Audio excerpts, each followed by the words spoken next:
Hello, welcome back to the Midlife Switch. My name is Monica, and this is a podcast where midlife women come to explore what's next in life, career, and everything in between.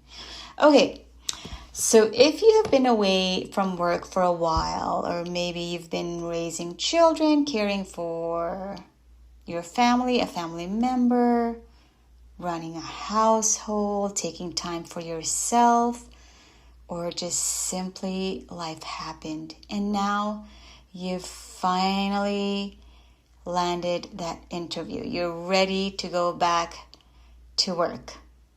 First of all, congratulations. That interview invitation is proof that someone actually looked at your resume and thought, this person is worth talking to.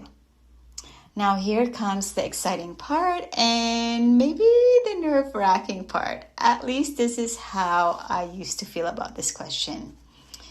So you're preparing for the interview, you're researching about the company, you're picking out what you're going to wear, and you're thinking through possible questions. I don't know about you, but this is the question that I used to pause. And in this podcast, you will hear me that I always encourage pausing. Pausing is great. You don't want to rush. You don't want to rush answering anything because it just sounds like you're not putting thought into your answers. But here's the question. Why should we hire you? Just hearing it can make your mind go blank. You start thinking, what do I even say? I don't want to sound arrogant. What if I'm not the most qualified? If you've ever felt that way, you're definitely not alone. Today, I want to help you change the way you think about this question. Because here's the thing. Hiring managers, they're actually not asking you to convince them you are perfect. They're asking one simple question. Can you solve our problem? Every company hires because they have a need. Maybe they're overwhelmed. Maybe they need someone dependable. Maybe they need someone who communicates well. Maybe they need someone who learns quickly. So your job isn't to list every accomplishment you've ever had. Your job is to connect your experience to what they are looking for. This is the same when you are applying for a job. You want your cover letter to always associate with their job description. Always. Okay. So I'll give you an example, okay? So imagine you've spent the last 8 years raising your children. Your first instinct might be to say, well, I haven't worked in a while, but I'm a hard worker. Now, there's nothing wrong with that, but it's also not very memorable. So instead, you could say something like, over the last 7 years, I've been raising my family, and during that time, I developed skills that transfer directly into the workplace. I have become highly organized. I've learned how to prioritize multiple responsibilities, communicate with different people every day, and stay calm under pressure. You could also add, before my career break, I also gained experience in customer service, and I'm excited to bring both my professional background and the life skills I've developed back into the workforce. Do you hear the difference? So you're not apologizing for your career break. You're showing them what you gained during it.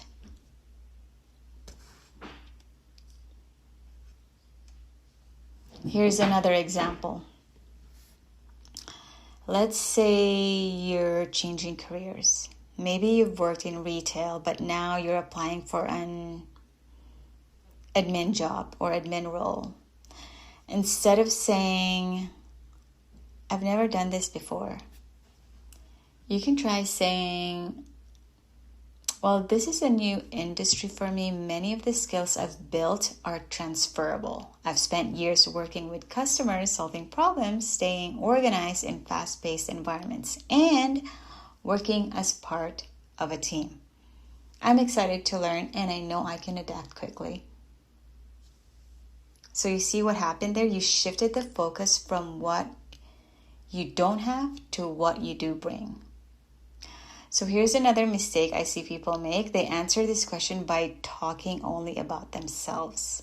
I'm hardworking, I'm loyal, I'm friendly. Don't get me wrong, those are great qualities, but anybody can say those things. So instead, back them up with examples. For instance,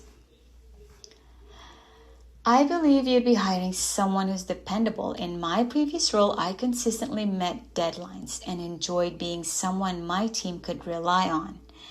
I also enjoy learning new systems and adapting to change, which I know is important in this role. You always connect it with the job description you are being interviewed for. So specific examples are far more powerful than adjectives. Now here's one mindset shift I really want you to remember. You don't have to be the perfect candidate. You simply have to be the right candidate. Sometimes hiring managers choose the person who has the most experience, but many times they choose the person who is coachable. Right? Who is positive, who communicates well, who generally wants to be there. Because skills can be taught. Attitude usually can't.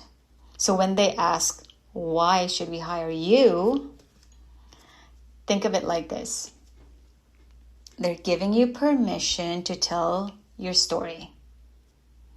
This is your opportunity to connect the dots for them.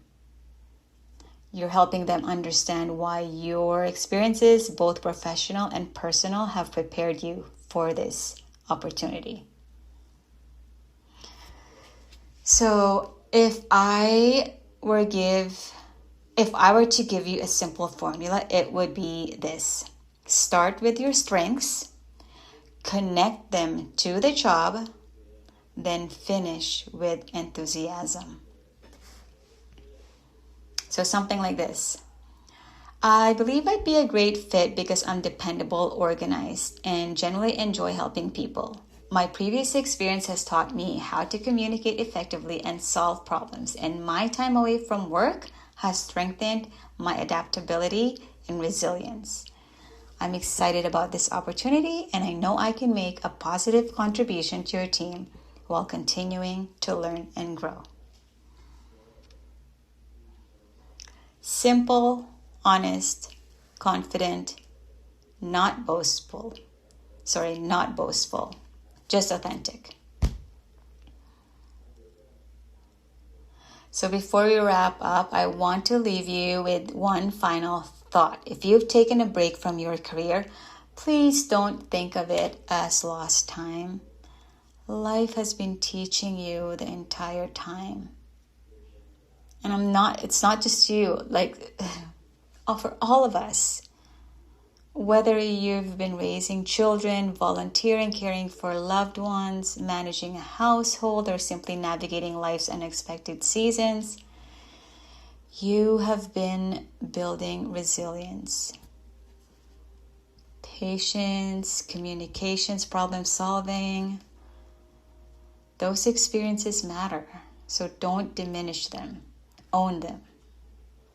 Because the right employer isn't just hiring your resume, they're hiring the person behind it. Thank you so much for spending this time with me today. If this episode helped you feel a little more confident heading into your next interview, I would love it if you shared it with someone who is job searching or preparing for their own career comeback. Until next time, remember it's never too late to make your midlife switch. I'll see you in the next episode. Bye.